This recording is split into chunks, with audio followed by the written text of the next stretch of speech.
मकसद कल के पीडीएम के जलसे के बारे में कुछ अपने ख्यालात का इजहार करना था। कल हमने ये देखा कि कल बलूचिस्तान में हमारे 7 नौजवान शहीद हुए।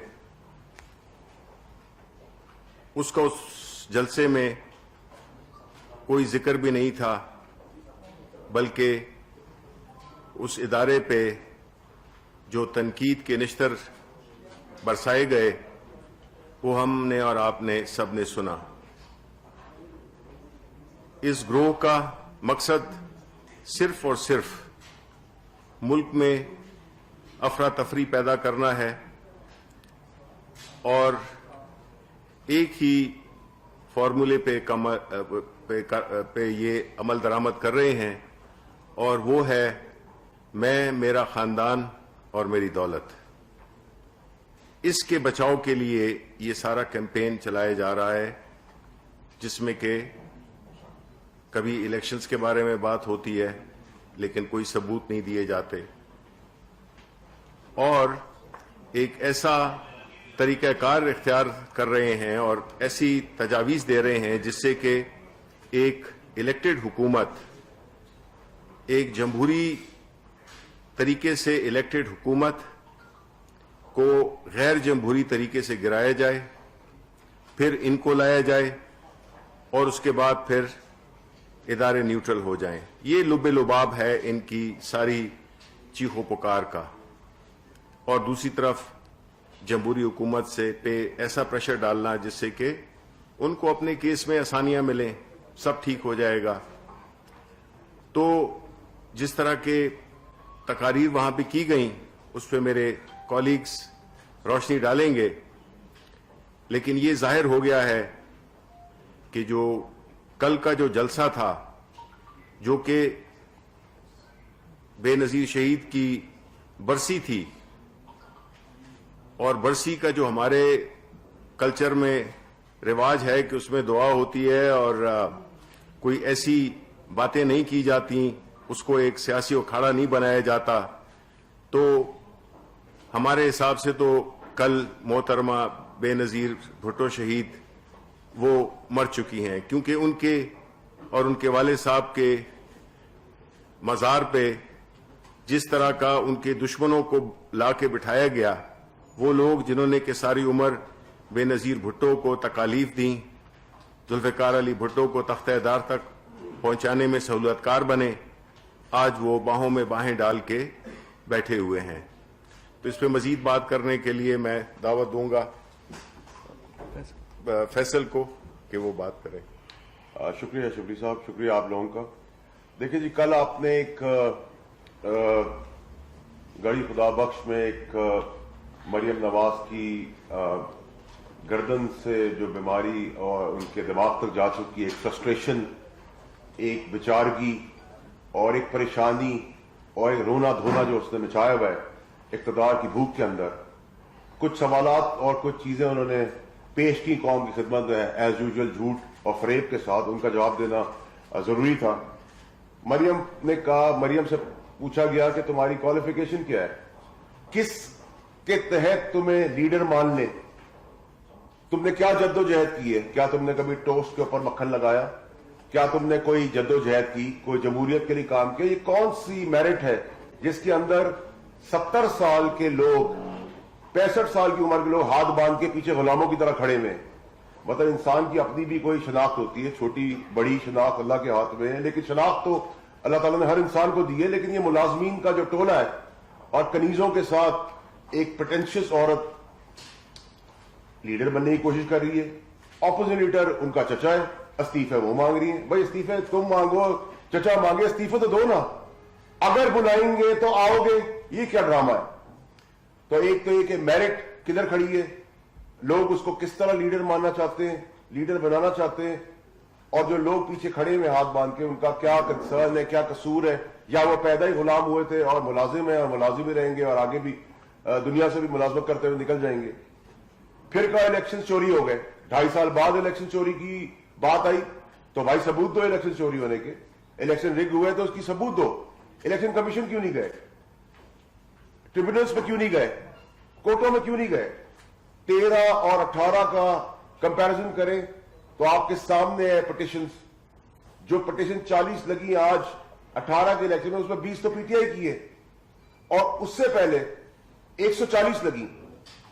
तो कंपैरिजन तो आपके सामने है। तो ये अचानक से 2.5 साल में ऐसा क्या हुआ है, क्या वजूहत है जिसकी वजह से ये सब कुछ हुआ? तीसरी चीज ये कि आप पैनामा के अंदर मरियम नवाज, मरियम सफदर, पता नहीं क्या क्या नाम है, बेनिफिशियरी ओनर थी, उनका जवाब आज तक आपने नहीं दिया। और आप भरी फिर रही हैं एक साहूकार, शरीफ जादे, फरिश्ते जो सियासत करने आ गए हैं। एक तो उसका जवाब, और मैं फिर याद दिलाऊंगा कि इस्तीफे कब दे रहे हैं? महीनों गुजर गए, साल ये बता दे कौन से साल में इस्तीफा आएंगे। फिर कहा, फरमाया कि जी सेशन के अंदर फौजी अपनी जानें कुर्बान करते हुए सोच रहे होंगे उनकी तनख्वाहें नहीं बढ़ी, वो घर में रोटी कैसे खिलाएंगे। तो बेशर्मी की हद। याद दिलाता चलो कौम को कि ये वही सेशन पे फौजी खड़े हैं जो हमारे मुहाफिज हैं और इंडिया के 8 मारते और 4 अपने शहीद कराते और गोलियां सीने पे खा रहे होते हैं।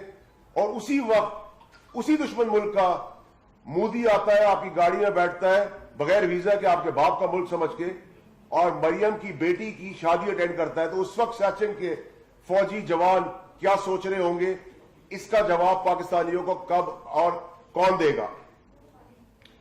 फिर कहा कि जी पाशा साहब ने पाकिस्तान का कचरा जमा करके पीटीआई बनाई, तो बताना भूल गई कि गंदी नाली की गलाजत जनरल जिलानी और जियाउल हक ने पसंद की नवाज शरीफ के रूप में। और बेशर्मी और बेहयाई ये थी कि गंदी नाली से तो उठाया, लेकिन 25 लाख रुपए की रकम भी ले आई जाए बनाने के लिए। ये धोखेबाज आज बड़ी बड़ी जमहूरी बातें कर रहे हैं। ये भी तो बताएं कि इनका बाप का, इनका सियासी माजी क्या है। फिर कहा मुशर्रफ के लिए पाकिस्तान के दरवाजे बंद हो चुके हैं। देखो बंद हो चुके होंगे तो मुशर्रफ गया किसके जमाने में था? नवाज शरीफ के जमाने में, नवाज शरीफ की गवर्नमेंट में। अगर मुशर्रफ के लिए दरवाजे बंद हो चुके हैं, नवाज शरीफ के लिए भी दरवाजे पाकिस्तान के बंद हो चुके हैं उस मफरूर भगोड़े के। कहा सलाम है उन जजेस को जिन्होंने मुशर्रफ को सजा दी। बिल्कुल सलाम है। तो क्या सलाम उन कोर्ट्स को नहीं है जैसे तुम्हारे बाप नवाज शरीफ को मफरूर कन्विक्टेड चोर इश्तिहारी का तुम्हें कन्विक्ट किया, तुम्हें डिस्क्वालीफाई किया, तुम्हारे पूरे खानदान को मफरूर करार दिया और तुम पाकिस्तान से भागे हुए हो मफरूरी के अंदर, चाहे वो तुम्हारा बाप नवाज हो, चाहे तुम्हारा समधी इसाक डार हो, चाहे अली डार हो, इसाक डार का बेटा, या अली इमरान हो दमाद शहबाज शरीफ का, या हमजा हसन हुसैन हो, सलमान शहबाज हो। ये सारे खानदान के लोग पाकिस्तान में दूध की नहरें बहाकर इन कोर्टों से ही भागे हुए हैं ना। ये भी तो बताओ, ये बताना भूल गई तुम? तो तुम्हें याद दिलाते रहेंगे। जो तुम्हारी गर्दन हिलती है, जिसका परेशानी तुम्हारे दिमाग को चली गई है, उसका इलाज जो बचपन में नहीं हुआ वो अब जेलों में होगा।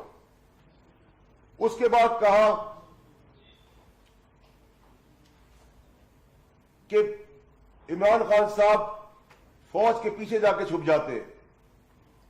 फौज के पीछे छुप जाते हैं? फौज हर डेमोक्रेटिक इलेक्टेड पार्टी के साथ है, चाहे वो किसी की भी हो। तो आप ये बताएं कि आज इनको आप बुरा भला कह रहे हैं, क्यों बुरा भला कह रहे हैं? उनको तो अपॉइंट आपने खुद किया था चीफ ऑफ आर्मी स्टाफ, उनको तो आपने एक्सटेंशन खुद दी थी। तो फिर आज आपको तकलीफ किस चीज की हो गई है? जब आपके रिश्तेदार आला ओहदों पे बैठे हुए थे, हमने तो इतराज नहीं किया, क्योंकि ना फौज का जमहूरियत में और गवर्नमेंट में कोई काम है, ना गवर्नमेंट का फौज के साथ उनके आम दिनों के मामलात में कोई काम है, पेशेवराना। ये भी आप बताना भूल गई।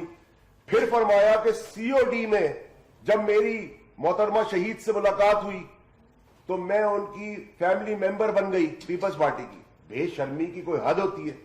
सीओडी में भी तुम लोगों ने, नवाज शरीफ ने पीपल्स पार्टी की पीठ पे छुरा घोपा, धोखा दिया, फरेब किया, इलेक्शन बाइकआउट कर कर पतली गली से निकल गए और इलेक्शन लड़ने आ गए, क्योंकि इक्तदार का जो हवस है وہ اس وقت بھی ختم نہیں ہوئی. اور وہ محترمہ شہید جس کی قبرستان میں تم کل بیٹھی تھی بے شرمی کے ساتھ, تمہیں شرم نہیں آئی جب تمہارے باپ نے, نواز شریف نے, اس کی کیریکٹر اساسینیشن کی, کردار کشی کی, جہازوں سے ان کی اور ان کی والدہ کے لیے باتیں کی. تم نے کہا کہ تمہارا بھی کمپیرزن بی بی کے ساتھ ہے. بی بی شہید آکسفورڈ کی پڑھی ہوئی تھی, نیچرل عورت تھی, دلیر عورت تھی, ڈیموکریسی کے لیے کام کیا تھا. تم نالائق, ہر کالج سے نکالی گئی, سفارشی, پٹینشیس, سوائے کنیزوں کی واہ واہ کے علاوہ تمہیں آتا کیا ہے؟ تم نے کہا کہ کراچی میں میرے کمرے میں اٹیک ہوا. تمہیں اس وقت بھی شرم نہیں آئی کہ تم اس وقت بھی کہتی جس بیچارے شوہر نے وہ سخت ٹائم کاٹا, اس کا نام لیتے ہوئے تمہیں شرم آئی؟ تم نے وہ بھی کریڈٹ اپنے کھاتے لیا اپنے باپ کی طرح. اس کے بعد آپ آ جائیں اکانومی کے اوپر. کل بڑی بڑی باتیں کی گئی. اکانومی میں بتانا بھول گئی تم کہ پاکستان کی سب سے بہترین ٹیکسٹائل پالیسی عمران خان کے اعتبار میں ہوئی. سیال کوٹ, فیصلہ آباد, گجرانوالہ میں پہلی دفعہ پاکستان کی ہسٹری میں ہوا ہے کہ لیبر ملنا مشکل ہو گئی ہے, کیونکہ سب 24 گھنٹے راؤنڈ دا کلاک کام کر رہے ہیں. اسٹاک ایکسچینج کو آپ دیکھیں, سیمنٹ کو آپ دیکھیں, کار مینوفیکچرنگ کو آپ دیکھیں, بائکس کو آپ دیکھیں. نیشنل بینک نے 26 بلین کا فائدہ کیا 9 مہینے میں. ایک سیاسی لون نہیں, ایک سیاسی بھرتی نہیں. عارف عثمانی اور ان کی ٹیم کو مبارکباد پیش کرتا ہوں عمران خان صاحب کی طرف سے. یہ سب چیزیں بتانا بھول گئی تم. اور آخر میں 2 چیزیں. زرداری صاحب نے بڑی زبردست بات کی, کیونکہ پلیئر تو وہی ہیں. انہوں نے کہا میں دودھ میں سے مکھی نکال لیتا ہوں, اور اسی طرح پی ڈی ایم کو مکھی کی طرح اٹھا کے دودھ سے باہر پھینکا اور اپنا کو ڈسکنیکٹ کیا اور کہا جمہوریت جو ہے وہ سب سے بڑا ریونج ہے. اس کا مطلب کوئی استعفے نہیں آنے والے. تم تالیاں بجاؤ برسی کے اوپر جہاں دعا پڑھنی چاہیے, تم ناک رگڑو, تم پھول چڑھاؤ, تم زندہ باد کے نعرے لگاؤ پیپلز پارٹی کے. تمہاری زندگی میں اب یہی چیزیں رہ گئی ہیں. تمہارا جو خواب ہے وزیر اعظم ہاؤس کا, اور تمہارے باپ کا جو مفرور ہے, جو بھاگا ہوا ہے, بھگوڑا ہے, جو اشتہاری ہے, وہ کبھی پورا نہیں ہونے والا انشاءاللہ. تو انہوں نے کہا کہ democracy is the best revenge. تو ڈیموکریسی تو سسٹم کا چلنے کا نام ہے. کیوں کرے گی پیپلز پارٹی یہ کام جب سینٹ میں وہ سیکنڈ لارجسٹ پارٹی بننے جا رہی ہے؟ ان کا سینٹ میں اپوزیشن لیڈر آنے والا ہے. وہ تمہیں پلیٹ میں تمہیں اور تمہارے باپ کی چوریوں کے اوپر تمہارا ساتھ دیں گے. آخر میں مولانا صاحب پہ آ جائے, فضل الرحمان پہ. فضل الرحمان صاحب کو ماموں بناتے بناتے پہلے تو بڑے بنا رہے تھے, اب بچے بھی بنا رہے ہیں.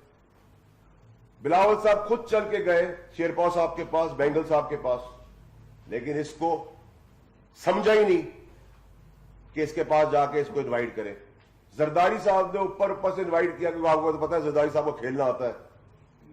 اور اس کے بعد جب نہیں بلایا تو انہوں نے کرایہ بھی مانگا کہ 7 پوسٹنگیں کر دو میرے لوگوں کی, وہ بھی نہیں کی. اور آخر میں جب وہ بھی کچھ نہیں ہو سکا اور پی ڈی ایم پٹتی پٹتی پٹ گئی, تو آپ نے ایک مولوی اپنی پارٹی سے کھڑا کر کے کہا کہ ہم جنرلوں کی اور فوجیوں کی گردنیں اڑائیں گے اور ہم ان کو الٹا ٹانگیں گے. تمہارے باپ کا ملک ہے, تم جرت تو کر کے دکھاؤ. تم فوجیوں کی اور جنرلوں کی اور فوج کی باتیں کرتے ہو, تم ایک عام آدمی کے ساتھ کر کے دکھاؤ. تمہیں اسی طرح الٹا لٹکائیں گے چوک کے اوپر, تمہیں بتائیں گے کہ گورنمنٹ کی ریٹ کیا ہوتی ہے. یہ سب باتیں میں آپ کے توسط سے کرنا چاہتا تھا, جو کل ایک جھوٹ, فریب, بےایمانی, مکاری, عیاری کے ساتھ اس گردن توڑ بیمار عورت مریم نواز نے کی. تو اس کا یہ جوابی چیزیں ہیں تاکہ قوم کو پتہ چل سکے کہ سچ کیا ہے اور جھوٹ کیا ہے.